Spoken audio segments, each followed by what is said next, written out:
नमस्कार। अथ प्रथम मंडल सप्तविंशत्युत्तरशततमस्य सूक्तस्य परुच्छेद ऋषिः अग्निर्देवता। अब 127वें सूक्त का प्रारंभ है।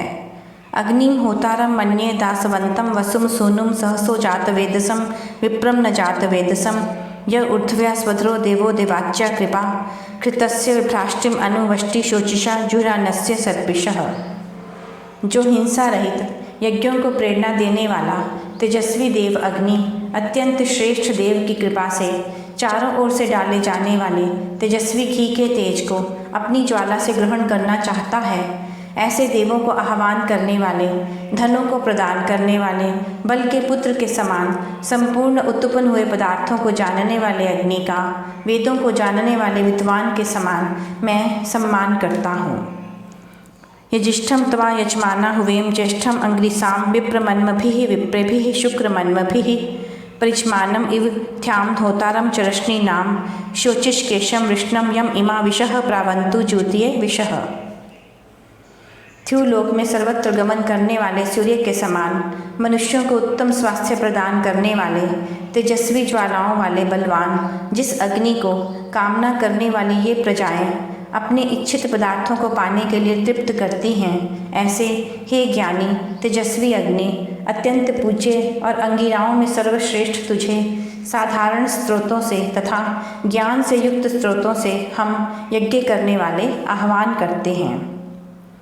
स ही पुरुचि दोजसा वृक्मता दिध्यानो भवति द्रुहंत्रः पशुनः द्रुहंत्रः वीलुचिधस्य समृतौ श्वत्थनेव यत् स्थिरं निश्चः माणो यमते नायते धनवासः नायते। जिसके समीप आकर दृढ़ से दृढ़ पदार्थ भी खंड खंड हो जाता है, जो स्थिर है वो भी चलायमान हो जाता है, जो शत्रुओं को पराजित करता हुआ उन पर शासन करता है, जो कभी शत्रुओं को सामने से भागता नहीं अपितु धनुषधारी की भांति जो आगे बढ़ता चला जाता है, ऐसा दिदीप्यमान ज्वालाओं रूपी बल से अत्यंत तेजस्वी होता हुआ वह अग्नि पेड़ अथवा लकड़ी को काटने वाले फरसे के समान द्रोह करने वाले शत्रुओं को काटने वाला होता है। दिल्हाच दस्मा अनु दुर्यथा विदेत ज्येष्ठाभिः अग्निभिः दाष्ट्यवसे अग्नेय दाष्ट्यवसे प्रयः पुरूणि गहाते तक्षद्धनेव शोचिषा स्थिरा चिदत्रा निर्यात्यो जोजसा निस्थिराणि चिदोजसा।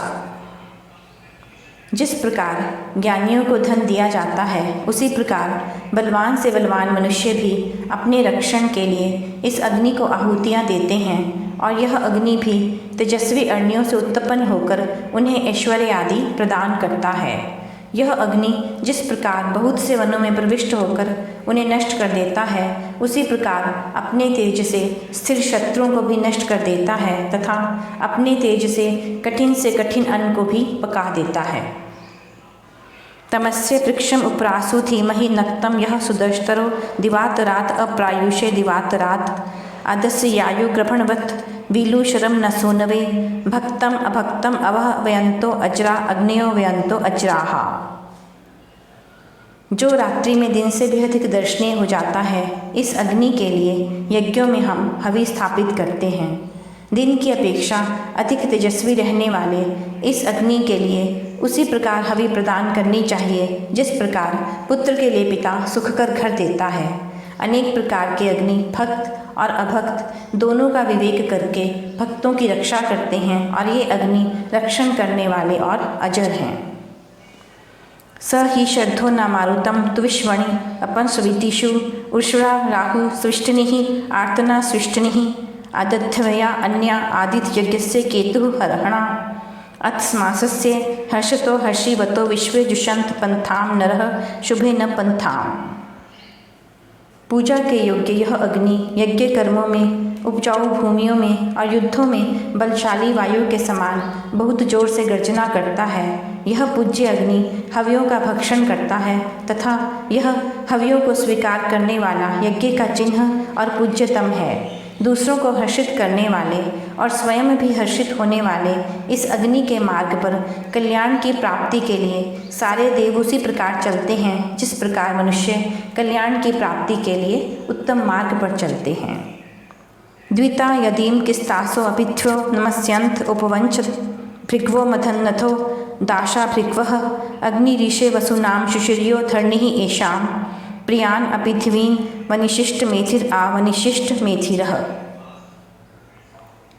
जब प्रार्थना के लिए भृगु इस अग्नि को मथकर उत्पन्न करते हैं, तब स्तुति करने वाले तेजस्वी और विनयशील वे भृगु इस अग्नि की दो प्रकार से स्तुति करते हैं। वह पवित्र धारण करता और ज्ञानी अग्नि धनों पर शासन करता है और प्रेम पूर्वक समर्पित की गई स्तुतियों को स्वीकार करता है। निश्चय से वह ज्ञानी उन स्तुतियों को स्वीकार करता है।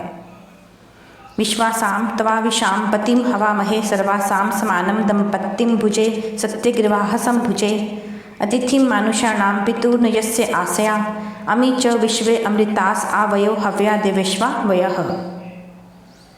संपूर्ण प्रजाओं के रक्षक, सब मनुष्यों के समान रूप से व्यवहार करने वाले गृहपालक, सत्यवाणी का व्यवहार करने वाले मनुष्यों के लिए अतिथि के समान पूज्य अग्नि को भोग्य प्राप्ति के लिए हम बुलाते हैं, जिसके समीप में यह सारे प्रसिद्ध देवता लोग भी हविभक्षण करने के लिए उसी प्रकार आते हैं जिस प्रकार संतान पिता के पास अन्न के लिए आती है तथा मनुष्य देवों के लिए हवियों का अर्पण करते हैं।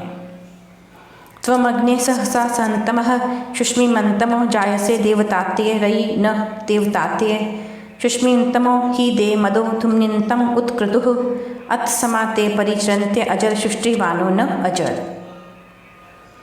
हे तरुण अवस्था वाले के समान अजर अग्नि देवों के लिए धन जैसे वैसे प्रशंसित देवों के सत्कार के लिए अतीव सहनशील अत्यंत प्रशंसित बलवान आप बल से प्रकट होते हो, जिन आपका अत्यंत बल युक्त जिनके संबंध में बहुत धन विद्यमान है वह अत्यंत धनी हर्षयुक्त यज्ञ ही है।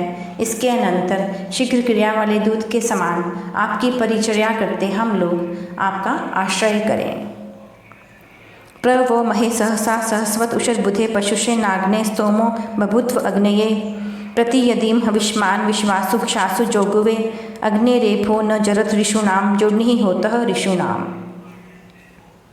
हे मनुष्यों, तुम्हारी स्तुतियाँ महान अपने बल से शत्रुओं को हराने वाले उषा काल में जागने वाले अग्नि को उसी प्रकार प्रसन्न करें जिस प्रकार तेजस्वी तथा पशुओं को देने वाले मनुष्य की लेने वाले मनुष्यों द्वारा की गई स्तुतियाँ प्रसन्न करती हैं। यज्ञ करने वाला सभी स्थानों में इसी को लक्ष्य करके स्तुति करता है। स्तुति करने में कुशल होता आने वाले देवों में सर्वप्रथम इस अग्नि की उसी प्रकार प्रशंसा करता है जिस प्रकार उत्तम जनों की प्रशंसा की जाती है।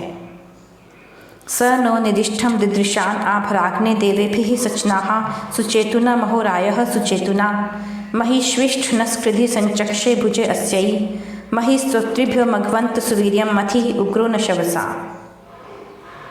हे प्रशंसित धन युक्त अतीव बलवान विद्या आदि गुणों को पाए हुए प्रकाशमान जो देखे हुए विद्वान आप सुंदर समझने वाले और देवों के साथ हम लोगों के लिए बहुत संबंध करने योग्य धनों को अच्छे प्रकार धारण करें। इस प्रजा के लिए उत्तमता में कहने उपदेश देने और इसको पालना करने के लिए अपने पराक्रम से प्रचंड प्रतापवान के समान दुष्टों को मथने वाले आप अत्यंत समीप बहुत उत्तम पराक्रम को अच्छे प्रकार धारण करो और इस सुंदर ज्ञान देने वाले गुण से अधिकता से जैसे हो वैसे स्तुति करने वालों से हम लोगों को विद्यावान करो।